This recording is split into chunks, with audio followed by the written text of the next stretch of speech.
우리가 좀 전에 주님께서 우리를 한 몸으로 부르셨습니다 라고 인사를 나누었죠. 교회는 정말 다양한 사람들이 모인 곳입니다. 다양한 배경과 그리고 살아오는 방식도 모두 다 다르고 또 다른 성향을 가진 여러 사람들이 이루어져 있지만 모두 하나님의 백성으로 부르심을 받은 자들의 모임이라고 할 수 있습니다. 그래서 예수 그리스도를 나의 구주로 고백하는 자들 한 사람 한 사람, 그렇게 하나님의 부르심을 받은 성도들이 서로 연합하여서 그리스도를 머리로 하는 지체들이 서로 연결되어 있는 것이죠. 오늘 말씀은 하나님께서 우리를 이렇게 부르셨는데 우리에게 부르심에 합당하게 행하라고 말씀하고 있습니다. 우리가 하나님이 우리를 부르신 그 목적과 또 그 이유를 분명히 알고 또 그 부르심의 목적대로 살아가야 엉뚱한 길에서 헤매지 않을 수 있겠죠. 하나님은 우리를 한 몸으로 부르시고 하나 되게 하셨습니다.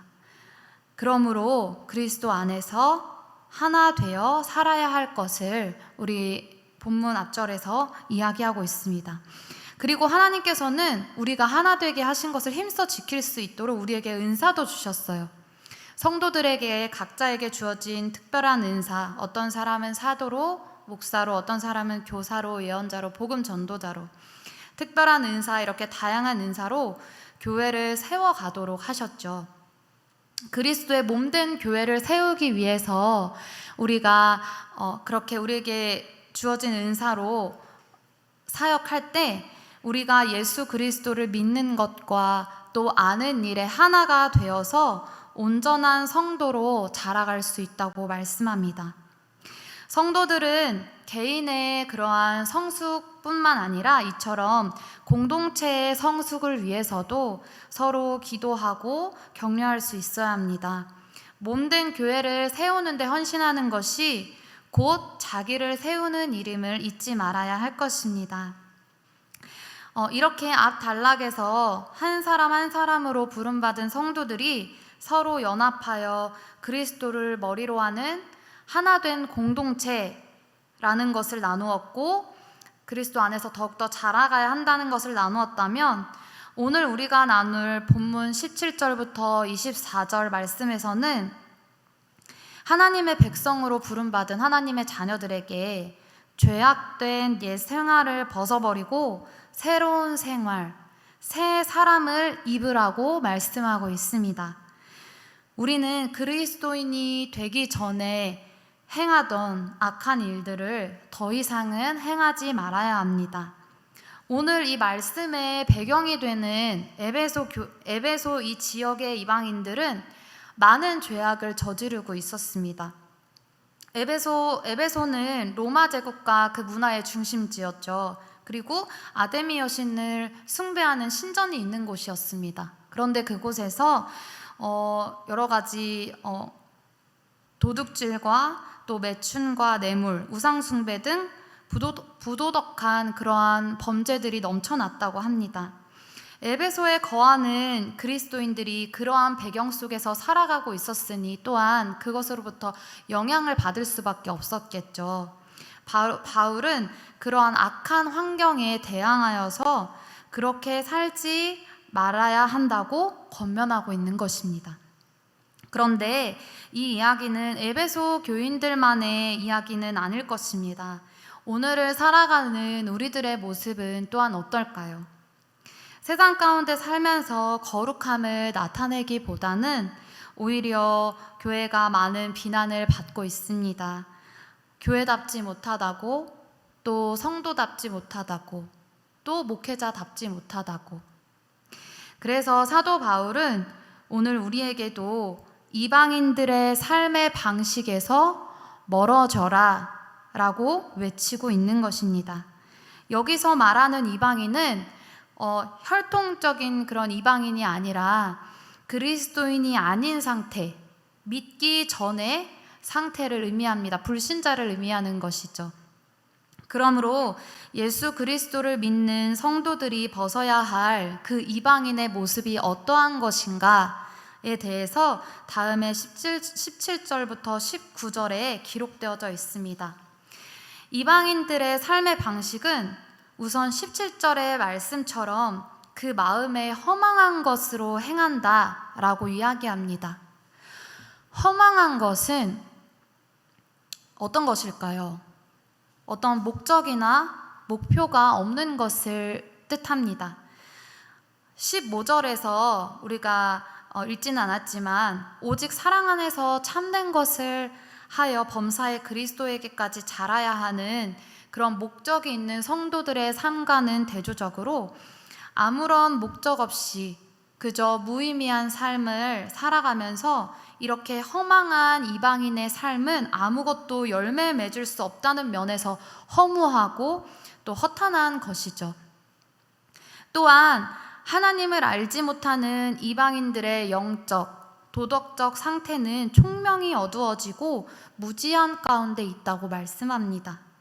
여기서 무지함이란 지식적인 것보다도 하나님을 인정하지 않으려는 마음, 그리고 또 하나님의 지혜를 알지 못하는 것을 의미합니다. 고린도전서 1장 18절에 십자가의 도가 멸망하는 자들에게는 미련한 것이요 어리석은 것처럼 보이지만 구원을 얻은 우리에게는 십자가는 하나님의 능력이고 하나님의 지혜가 되는 줄을 믿습니다. 세상 사람들이 보기에는 그것은 미련한 것이지만 다른 사람들을 구원하기 위해 십자가 지시고 희생하신 그 사랑은 하나님의 지혜죠.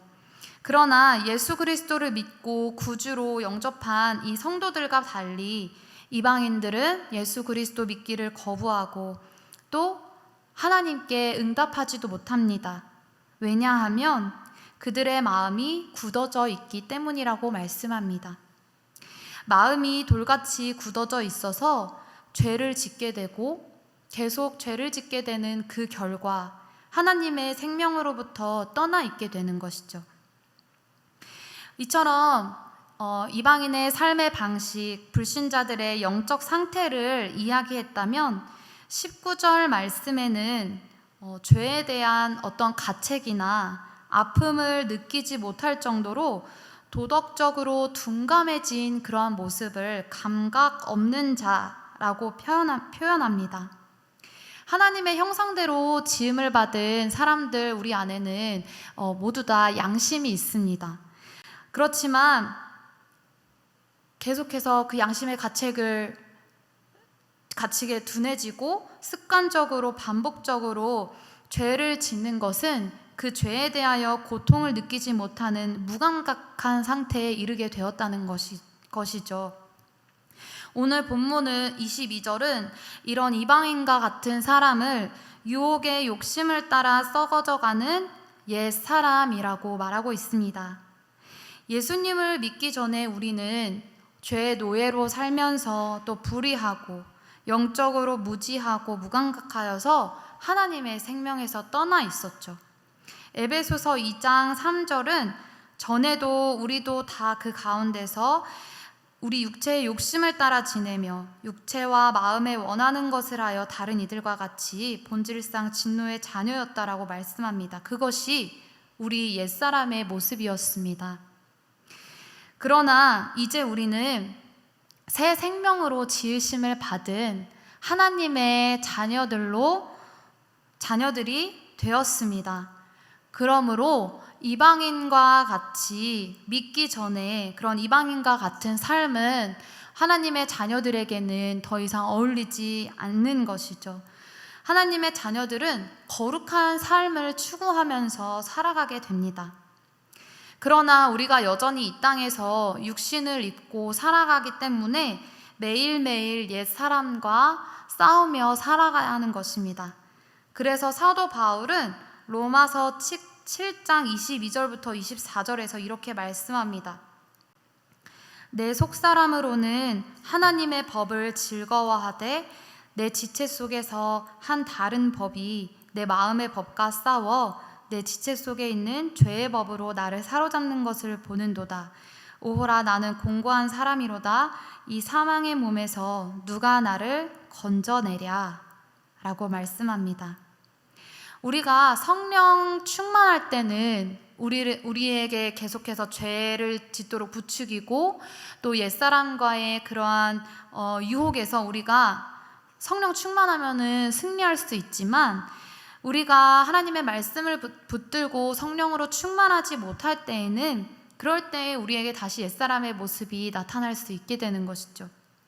그래서 에베소서 4장 22절은 너희는 유혹의 욕심을 따라 썩어져가는 구습을 따르는 옛사람을 벗어버리라고 말씀합니다. 옛사람의 특징이 여기서 무엇일까요?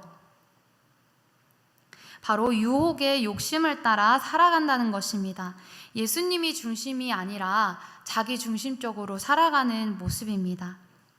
그래서 갈라디아서 5장 16절에서는 이렇게 말씀합니다. 내가 이르노니 너희는 성령을 따라 행하라. 그리하면 육체의 욕심을 이루지 아니하리라. 아멘. 우리의 의지와 우리의 힘으로는 우리를 유혹하는 그 욕심을 우리가 이겨낼 수 없지만, 다스릴 수 없지만, 그렇다고 해서 우리가 옛사람의 그 모습에, 죄악된 모습에 머물러 있을 수는 없습니다. 그렇기 때문에 성령을 의지해야 한다는 것입니다. 그러면 우리 육체의 욕심을 이루지 않게 될 것입니다. 이렇게 옛사람을 벗어버린 뒤엔 하나님의 뜻을 따라 살겠다는 새 마음을 품어야 하는 줄로 믿습니다. 이어지는 4장 23절을 우리 같이 한번 읽어보겠습니다. 시작. 오직 너희의 심령이 새롭게 되어, 24절까지 읽겠습니다. 하나님을 따라 의와 진리의 거룩함으로 지으심을 받은 새 사람을 입으라. 아멘. 오직 우리는 심령이 새롭게 되어야 한다고 말씀합니다. 옛사람을 벗어버렸기 때문에 새 사람, 새로움을 입어야 한다고 말씀합니다. 그것은 바로 성령님이 내 마음속에 들어오셔서 날마다 매 순간 우리가 바뀌어 나가야 한다는 것을 또한 의미하는 것입니다. 사람들은 자신의 마음에 두고 있는 그것을 그 방향대로 말하게 되고, 자신의 마음에 두고 있는 방향대로 행동하게 되고, 또 우리가 생각하는 대로 점차 그런 사람으로 되어가죠. 따라서 우리가 무엇을 마음에 두고 있느냐에 따라서 우리를 달라지게 할 것입니다. 그렇다면 우리는 어떻게 할까요? 예수 그리스도 안에 있는 진리가 우리 마음과 심령에 깊이 뿌리를 내리게 하는 것입니다. 진리의 말씀이 우리 마음에 뿌리를 내리고 말씀이 내게 역사하시면 그 말씀은 우리를 살리는 생명이요 또 능력의 말씀이 되기 때문에 우리의 마음을 변화시키고, 또 우리의 마음을 변화시켜서 우리가 말하고 행동하는 것도 변화시킬 줄 믿기 때문입니다. 오늘 이 시간에도 예수 그리스도 안에 있는 이 진리를 우리가 마음으로 받아서 또 우리 마음 깊이 뿌리를 내려서 우리의 삶이 변화되는 그런 역사가 일어나기를 간절히 소망합니다. 마지막으로 우리는 말씀과 성령의 충만함을 받아서 새 사람을 입어야 한다고 말씀합니다. 아멘. 새 사람을 입은 사람들은 의와 진리의 거룩함이라는 특징을 가지고 있습니다. 이 모습을 입어야 한다는 것이죠. 우리는 예수 그리스도를 믿고 구주로 영접할 때 새 사람이 됩니다. 자신이 주인이 되었던 그런 모든 과거의 삶을 벗어버리고 예수 그리스도가 주인된 삶을 살아가게 되는 것이죠. 나는 그리스도와 함께 죽었으며, 아까 우리가 찬양으로 고백했던 것처럼 의와 진리의 거룩한 새 옷을 입고 그리스도를 따라서 살아가는 그러한 삶을 말씀합니다.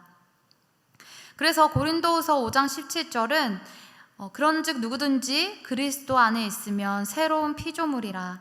이전 것은 지나갔으니 보라 새 것이 되었도다 라고 말씀합니다. 그리스도 예수 안에 있는 자는 새로운 피조물입니다. 우리는 예수 그리스도께서 십자가에서 흘리신 그 보혈의 공로로 새 사람을 입었습니다. 우리는 언제나 이 새 사람으로서 옛사람의 모습을 벗어버리고 성령 충만한 삶을 살아야 하는 줄을 믿습니다. 그렇게 하기 위하여서 옛사람을 벗어버리시기를 바랍니다. 그럴 때 우리의 신앙생활은 분명히 이전과는 달라질 것입니다. 또한 우리가 거듭나기 전에 가졌던 모든 죄악된 모습과 그리고 예수님을 믿기 이전에 가지고 있던 아주 오래된 그러한 우리 몸에 밴 죄악된 습관과 가치관과 행동으로부터 우리는 벗어나야 합니다. 마치 낡은 옷을 벗어버리고 새로 지은 옷을 입는 것과 같이 우리의 생활 방식, 죄악된 과거 모든 모습이 새로운 삶으로 변화된 그 삶의 방식으로 살아가야 함을 계속해서 말씀하고 있습니다. 우리는 이렇게 새 사람이 되었지만 새 사람으로 살지 못하는 그러한 모습 가운데 살아갈 때가 종종 많이 있습니다. 그래서 우리는 날마다 성령의 도우심이 필요합니다. 성령님이 우리의 마음을 날마다 새롭게 하시도록 우리의 마음을 성령님께 내어드리고 우리의 악한 생각과 또 죄와 싸우면서 계속해서 죄를 떠나서 의와 진리를 거룩함을 따라가야 하는 줄 믿습니다. 그래야 새 사람을 입은 자로 참되고 거룩한 삶을 살아갈 수가 있습니다. 오늘 여러분들은 우리 각자의 삶 속에서 우리가 벗어버려야 할 옛 모습과 또 우리가 따라가야 할 새 사람의 모습은 어떤 모습일까요?